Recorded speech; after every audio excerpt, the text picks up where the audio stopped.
Баршаңызға сәлем. Бүгін бізде 11-ші сабақ. Я әрпінің жазылуы. Я әрпінің жазылу емлесін білеміз бүгінгі сабақта. Дене мүшелерінің таласы. Бірде дене мүшелері өзара айтысып қалыпты.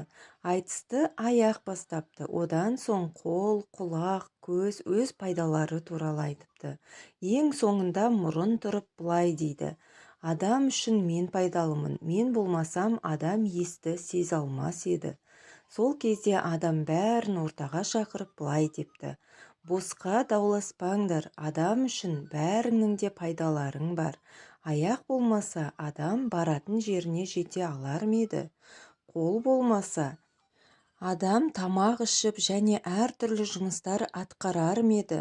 Құлақ, көз және мұрын болмаса, адам естіп, көріп және ауа жұтып, иісті сезе алар ма еді? Бәрің де адамға керексіңдер, бір-біріңді сыйлап, өмір сүріңдер деген тамаша мәтін екен, иә? Осы мәтін мазмұнын өз сөзімізбен айтып беру керек екен. Яғни, бұл жерде дене мүшелерінің барлығы бір-бірімен айтысып, кім пайдалырақ екенін дауласып жатады екен, иә? Сонда ең соңында мұрын тұрып не дейді? Адам үшін мен пайдалымын, мен болмасам, адам есті сезе алмай қалушы еді деп айтады екен, иә? Көз, құлақ, қол, аяқ не деп таласқанын өзің де айтып көрсең болады. Осы мәтіннен аяқ сөзінің айтылуы мен жазылуын салыстыр. Неше әріп, неше дыбыс бар дейді. Аяқ деген сөзі, иә? Оны біз ақ деп айтамыз, иә? Аяқ деп айтқан кезде бізге 4 дыбыс естіледі екен, иә? И, А, Қ деп.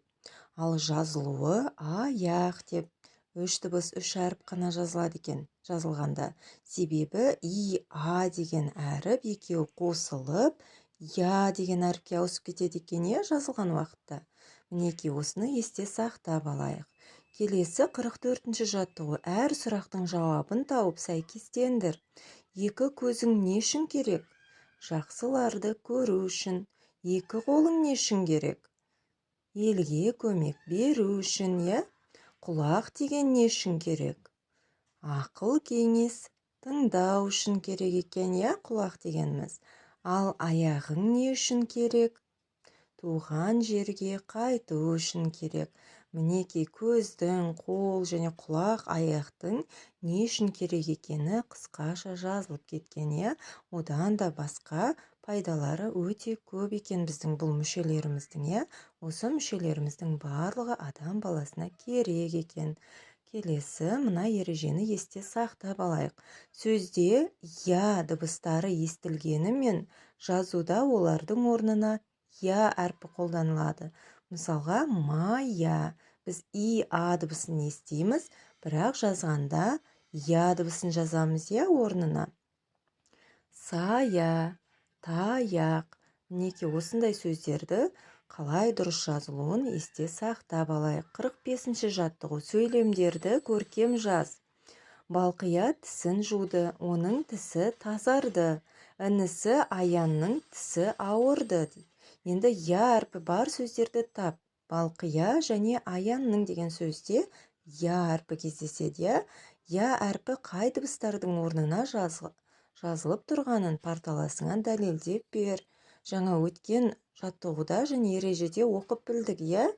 Я деген дыбысы бізде И және А әрпінің орнына жазылады екен, иә? И, А әрпі естіледі, біз бірақ я әрпін жазамыз, иә, И, Аның орнына.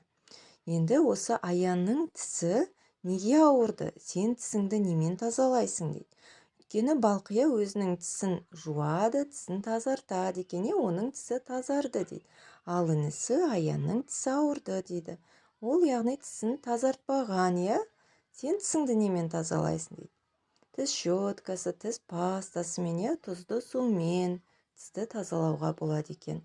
Келесі 46-ші жаттығу. Берілген әріптер қатарында жасырынған сөздерді тауып оқы. Бірінші, лашаян, мысы, қыры, о деген әріптер, иә? Бұл жерде шаян деген сөз шығады. Екіншісінде тұяқ деген сөз шығып тұр, иә, әріптердің арасынан. Үшіншісінде аялдама деген сөз шығады екен. Ал төртінші әріптер қатарынан біз қияр деген сөзді тауып алдық, иә? Келесі 5-ші әріптердің қатарынан біз Асия деген адамның есімін таба алады екенбіз. Мінекей мына берілген әріптер қатарындағы жасырынған 5 сөзді тауып, оларды оқып шықтық. Шаян, тұяқ, аялдама, қияр, Асия. Осы сөздердің барлығына ортақ бір әріп бар, ол я деген әріп екен. Айтылуында и, а деген әріптер естіледі, бірақ жазылуында біз я әріпін жазады екенбіз, Осы сөздерді қатыстырып, 5 сөйлем құрап жаз дейді. Мысалға, шаян деген сөзге біз 30 мыңға жуық шаян түрлері бар деп жаза аламыз.